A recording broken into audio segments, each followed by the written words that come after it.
And again, that's another reason I'm speaking out, is because there have been allegations of a secret space program, and I'm confirming that, yes, indeed, a secret space program does exist, and it has already placed chrononauts on Mars. Now, when you say that, are you, again, describing going there literally in a physical body or more as an astral projection? No, that was physical time travel. That was virtually identical to the jumps that I was doing as a kid 10 years earlier through the Tesla device at Curtiss-Wright, and also the Stargate device that we used to access the year 2045 that was located on the gymnasium floor of the Cerrillos Cultural Center in Cerrillos, New Mexico, outside of Santa Fe. The difference being that this form of teleportation was accomplished with the enveloping environment of an elevator-like device around you. Now, how they pushed that through a vortal tunnel in time-space, I have no idea, because we certainly weren't enshrouded by anything like that when I was teleporting as a child in the program. But I do believe I was asked to go up there because I had this background as one of the 140 American school children who had served in Project Pegasus. In fact, I was the captain of one of the regiments, so to speak, within Project Pegasus. There were 140 American school children. They were divided into 14 colors consisting of 10 team members, and I was the captain of Blue Team. And so I had somewhat of a signal significance in the program, not only as one of the captains of the different divisions they had the cadre of children divided into, but I survived a lot and jumped through a lot of the hoops and was involved in the most advanced quantum access activities that Project Pegasus then undertook in the early 70s, and I was also my father's son. So I don't know exactly why I was tapped in 1981 to go up there, but it clearly related to my destiny as a discoverer of life on Mars, and also the fact that I was psychologically prepared to go off planet via teleportation, because I spent 3 years doing that kind of stuff as a kid. So, Andy, do you have good recall of that, like what it felt like or what it looked like to be there?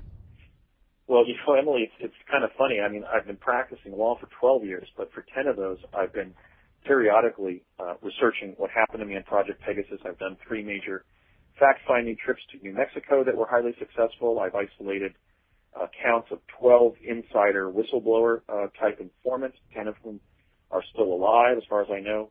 And I have the whole story. I have 225 passages that I'm going to synthesize into my book that basically are anecdotes of the involving the people, the places, the events, the time travel experiences, both when I was on the project as a child and then the brief experiences I had going up to Mars. I'm in full possession of everything that happened during those 2 trips to Mars because, you know, it's difficult to be teleported to an alien planet, you know, a strange planet, and not have it really resonate. It was very strange going up there, I must say, and I really admire that first generation of astronauts who landed on the moon, because it is a very, very deracinating experience to be placed on another celestial body. That in itself was almost overwhelming. But yes, I have a complete memories of both of the trips to Mars. I have more fragmentary memories of several trips up there after that, but they're so fragmentary that I really can't discern whether they're dreams that resulted from having actually been up there or whether they are simply later missions that I'm blocked for some reason. But I'm not a victim of mind control. I tried to explain that they just used brainwashing on us when we were in Pegasus, and basically fear and intimidation and some aversive treatment to basically make us comply with the program and to have us not talk about our experiences. But I am not under any kind of mind control entrainment. And I've also been very transparent about the different relationships I've had with alphabet agencies like DARPA and the CIA and the U.S. Navy. I mean, they're going to be in my book. I'm going to describe exactly what I've done for the U.S. intelligence community. I am a whistleblower from inside the intelligence community. I've not hid my cards about that at all. You know, I'm not some agent for the intelligence community. I'm a former intelligence community insider who's now blowing the whistle about some of the things that the U.S. government has been up to for the last 40 years. Andy, I know one of the things you really wanted to talk about was your projection or time probe, as you've called it, to 2013, and how you felt that had perhaps been, if not misquoted, but misconstrued perhaps, what you have said about that before. Can you talk about that a bit? Yes, I certainly welcome the opportunity, and I thank you for creating this forum where I can clarify this, because I don't want to be misunderstood or misquoted, because the implications of that are so sensitive to the way that people are thinking about 2012. But the most advanced chronovision experience that I had in Project Pegasus took place on November 5th of 1971. And most of the chronovisor probes were done in an old building that was under historical renovation in Morristown, New Jersey, which is where General Washington wintered in the winters of 1777 and 1781. So Morristown is a very famous colonial era, revolutionary era town. And one of the old buildings there, not from the Revolutionary era, but from the 19th century, was undergoing historical renovation. And most of the chronovisor probes that I did in New Jersey were at that auditorium inside that building. And we went to many past events, for example, from the chronovisor at Morristown. We had done one previous probe to a U.S. Civil War battle at a more rudimentary chronovisor that was set up at the General Manufacturing Company facility, which was the map-making subsidiary of Standard Oil in Convent Station, New Jersey. But two boys my age had entered the building with their Stingrays, with their bicycles, and that was a threat to operational security. So they moved that chronovisor location to Morristown. And we did most of our probes from Morristown. But there was one probe that took place at ITT Defense Communications in Nutley, New Jersey, which was adjacent to the Defense Logistics Agency. And again, this was all about mapping the past and future. So there were these programmatic linkages to the logistical branch of the U.S. military.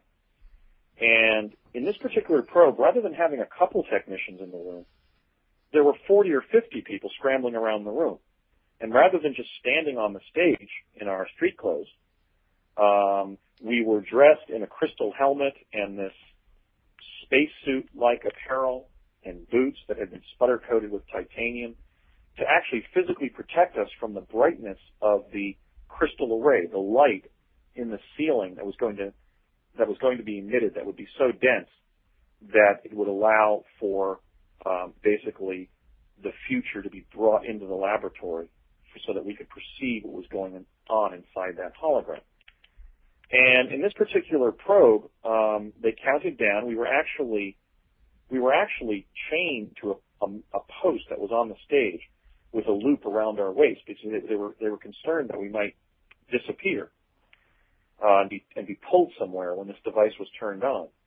And in fact, we did disappear. My dad was watching, and he became so disturbed when he realized that it looked like the device, when it was turned on, had actually caused us to disintegrate, that as I later learned, he had to go into the next room and compose himself. He thought he had lost his fifth child, his number 3 son, in the project. But what happened was, when they turned on the light, we found ourselves moving forward at a great rate of speed for about a half hour.